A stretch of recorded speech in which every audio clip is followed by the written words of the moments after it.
Shalom. Wisneno no kankit.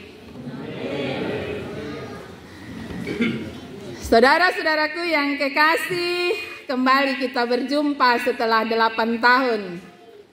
2016 saya diantar dengan sukacita menuju usia Pakait, dan sekarang saya datang bukan dari usia Pakait. Ya, saudara-saudaraku yang kekasih, 71 tahun usia gereja. Kalau usia manusia itu sudah ada di usia yang sangat matang, sangat bijak, sangat hati-hati ketika menyampaikan sesuatu, pikiran, jalan keluar. Biasanya orang di usia ini sudah menjadi orang tua yang menjadi tempat bertanya, tempat mencari jalan keluar. Karena orang di usia 71 tahun sudah sangat-sangat matang. Baik di dalam iman, orang bilang sepuas makan garam. Ada satu semboyan reformasi. Anak-anak GMKI pasti tahu. Ecclesia Reformata Semper Reformanda. Artinya, gereja yang telah dibaharui selalu membaharui dirinya. Ya. Gereja itu dalam pertumbuhannya harus senantiasa diperbaharui. Saudara-saudaraku yang kekasih, dalam kasih Tuhan kita Yesus Kristus, kalau surat 2 Korintus pasal 4 ayat 16, dia bilang begini. 2 Korintus pasal 4 ayat 16, dia bilang, sebab itu kami tidak tawar hati, tetapi meskipun manusia lahiriah kami semakin merosot, namun manusia batiniah kami diperbaharui dari sehari ke sehari. Artinya itu berbicara tentang manusia.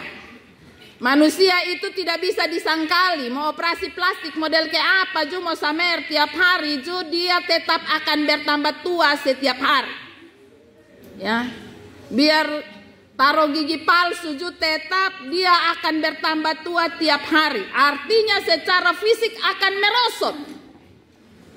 Secara fisik akan merosot. Tetapi di dalam iman, setiap hari mestinya ada pembaharuan. Orang tetap muda di dalam rohani, semangat dalam iman harus tetap muda, meskipun usia semakin merosot. Jasmani semakin merosot, tetapi rohani harus diperbaharui dari sehari ke sehari. Karena itu tadi nats pembimbing saya mengambil bagian tentang pernyataan Yesus ketika dia berbicara tentang gereja yang akan bertumbuh. Dia katakan kepada Petrus, hai Petrus, di atas batu karang ini jemaatku akan tumbuh. Dan alam maut pun, bahkan alam maut pun tidak akan meruntuhkannya. Itu sebabnya orang bakar gereja di mana-mana, orang tembak pendeta di mana-mana, tapi di situ gereja justru bertumbuh. Itulah gereja. Itulah kehidupan persekutuan anak-anak Tuhan. Kalau Yusuf Roni bilang semakin dihimpit makin merambat. Seperti bola. Semakin lu tekan ke bawah, dia pun melenting ke atas semakin tinggi. Itulah kehidupan beriman, itulah kehidupan bergereja. Tadi di konsistori saya mencoba mencatat sejumlah berkat-berkat Tuhan yang ada dan terlahir dari Haleluya Nubraen yang berdiri semenjak tahun 53. Gereja ini cikal bakalnya dari Baun, ya. Beberapa anak-anak Tuhan karena jarak yang cukup jauh, akhirnya mereka mulai membangun gereja, tempat bersekutu, beribadah, dan akhirnya jadi gereja. Berkat-berkat Tuhan itu ada banyak, tapi dan saya akhirnya tidak bisa mencatatnya. Ada sejumlah hamba Tuhan yang dilahirkan dari Haleluya Nubraen. Yang tadi coba saya catat ada mantan-mantan pendeta, ada yang su emeritus, ada yang masih aktif, ya. Sebut saja Bapak Mingus Foni, Bapak Theophilus Natumnea, Bapak Iskandar Takoi, Kakak Desi Moka Nunai, Kakak Pendeta Afli Taneo Rihi, emeritus Bapak Boy Takoi, sekarang Pendeta Aleta Peter Mata. Apakah kita sadar ini atau tidak? Dan sampai ketong hari-hari mau betong akhirnya tidak sadari bahwa ada berkat-berkat yang Tuhan telah hadirkan dari adanya gereja di Haleluya Nubraen. Yang walaupun pada akhirnya Tuhan tempatkan mereka di luar dari Nubraen untuk menjadi berkat di tempat lain. Ya, di tempat lain mereka jadi berkat luar biasa. Dan sekarang ini sementara dirintis Kakak Sopo, Kakak Vio yang mulai belajar untuk menanggung salib lagi. Ada Kakak Siva Bunga yang sementara kuliah. Itu baru pendeta.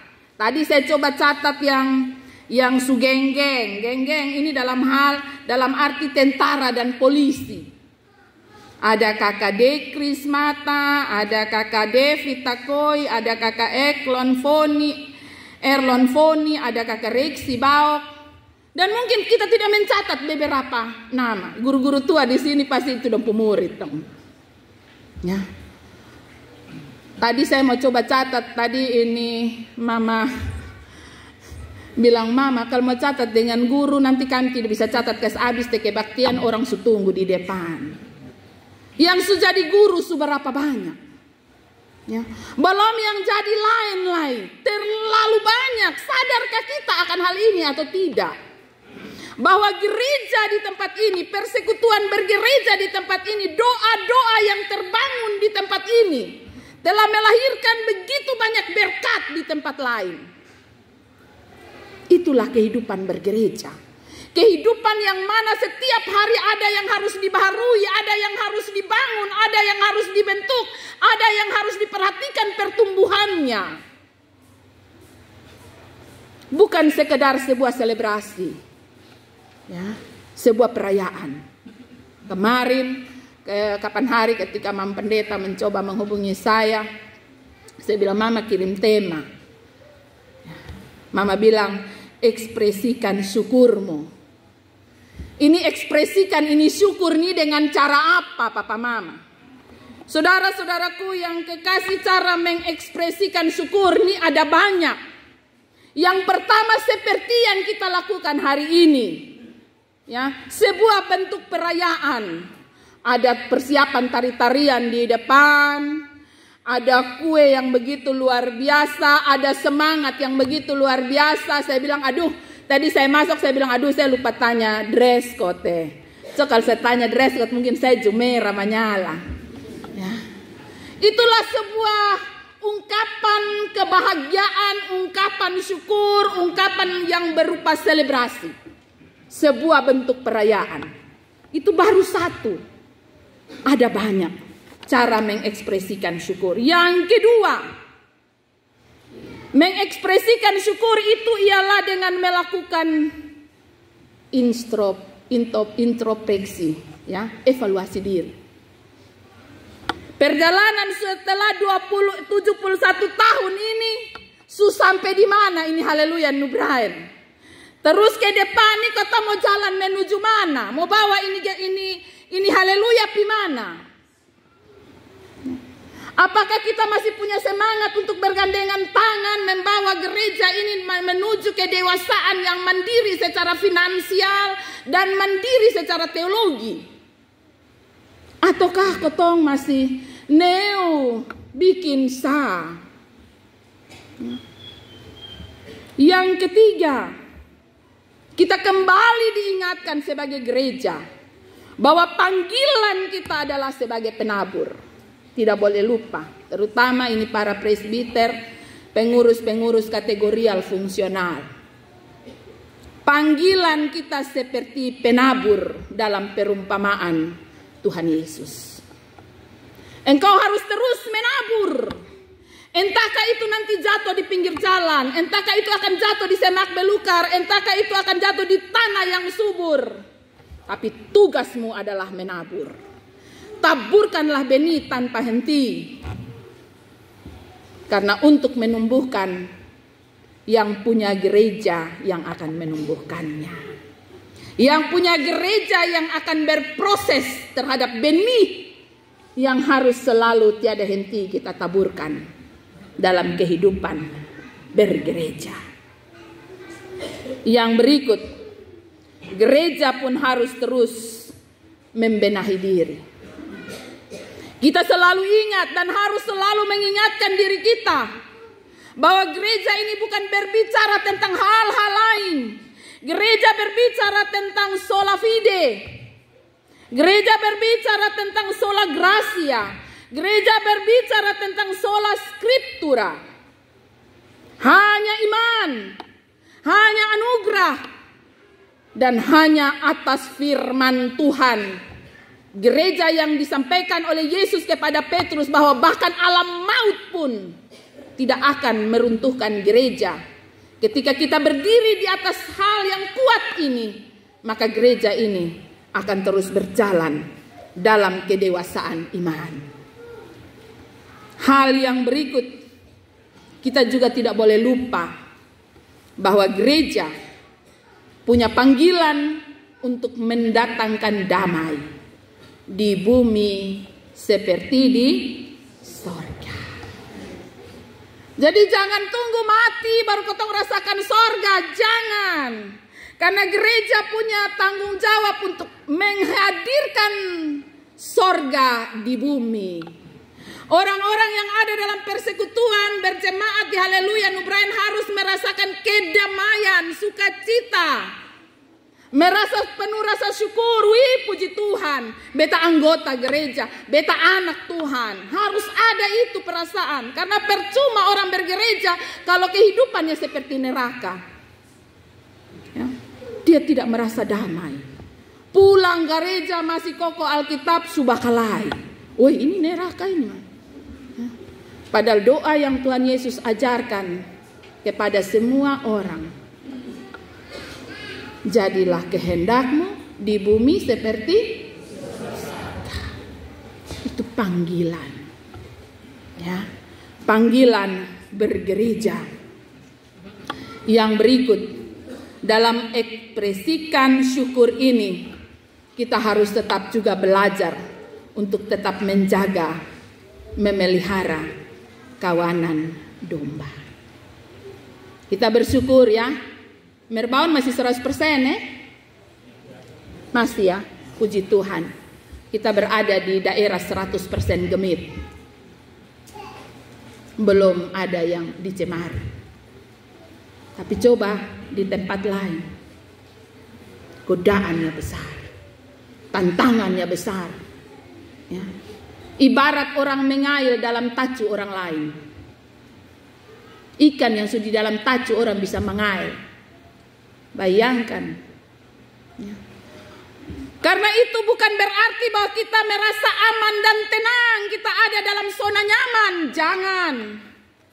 Karena firman Tuhan berbicara kepada kita bahwa pada hari-hari ini ada banyak penyesat yang datang merayu, menggoda, membawa pengajaran-pengajaran sesat, ingin mengajak anak-anak Tuhan keluar dari kawanan. Dan kita punya tanggung jawab besar. Bukan hanya para presbiter, bukan hanya Mam Pendeta Nanas. Kita semua punya tanggung jawab besar untuk menjaga kawanan ini agar tetap utuh. Ya, jangan sampai karena ada penyesat kita dan kita bakal lain. Kita satu kandang makotong satu batonggo satu, seperti kita tidak saling mengenal satu dengan yang lain. Ya. Kita bukan dari kawanan yang lain, kita satu kawanan, tapi kita satu batonggo satu.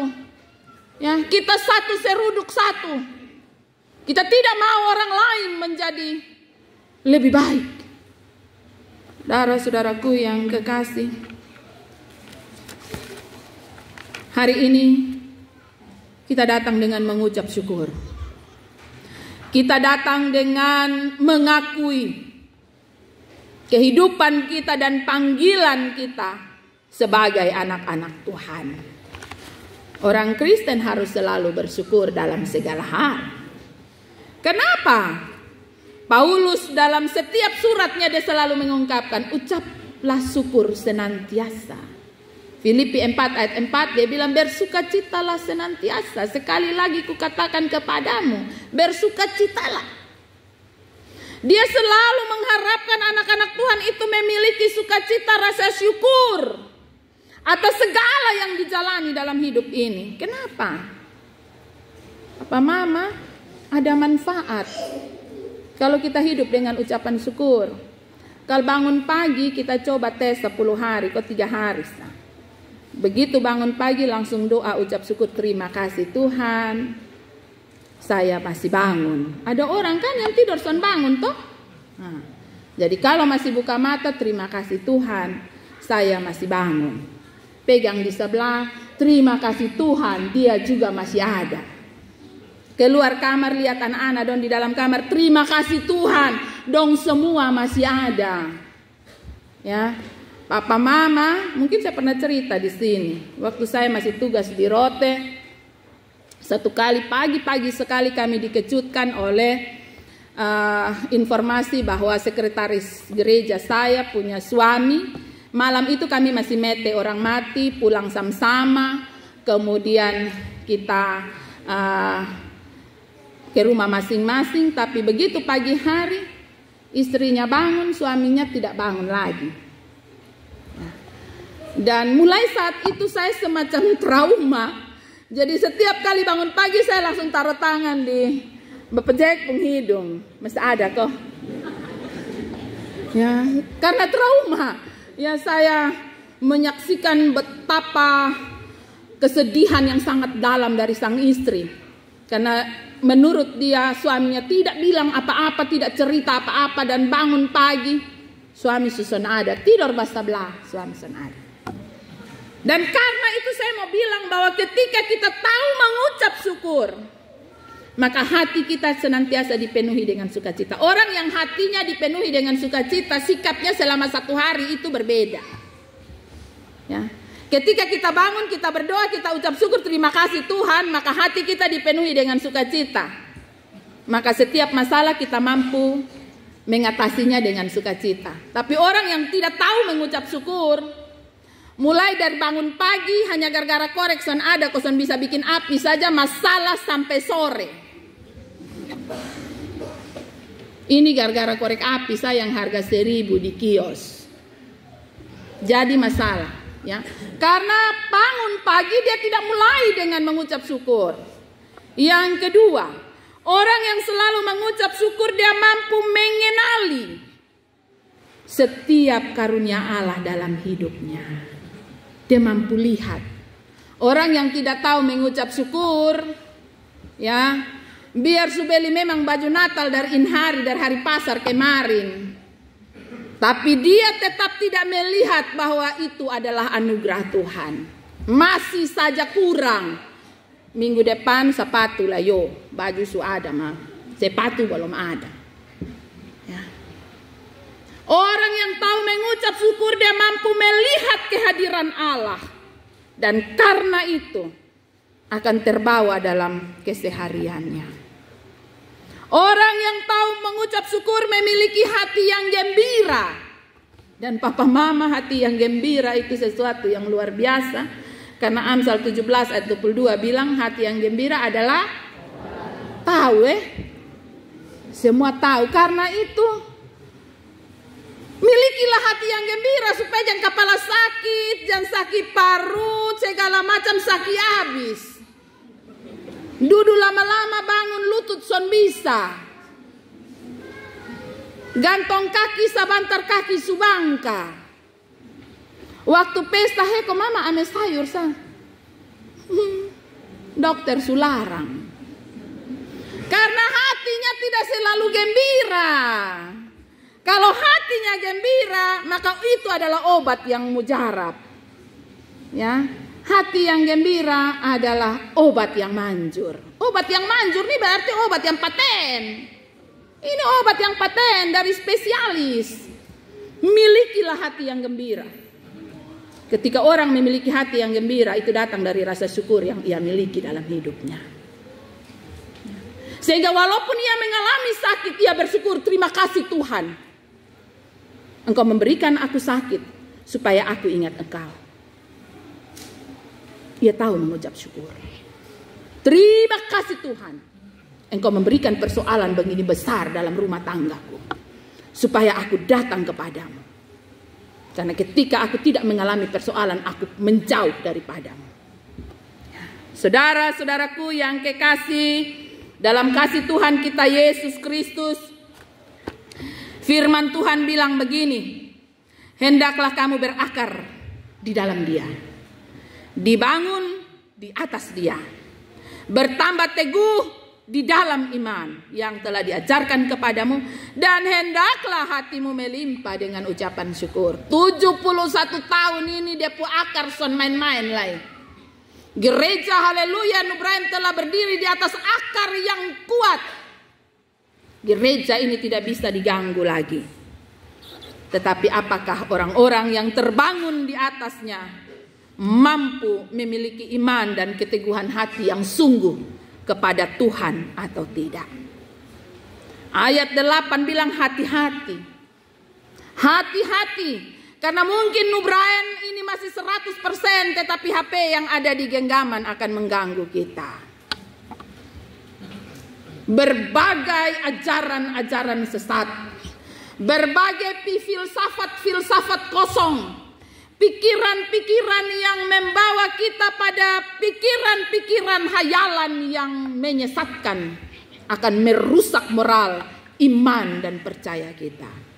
Hati-hati. Karena kehidupan bergereja tidak saja dilambangkan dengan penuhnya gereja, tapi kuatkah kita menjalani dan berhadapan dengan tantangan iman kita atau tidak?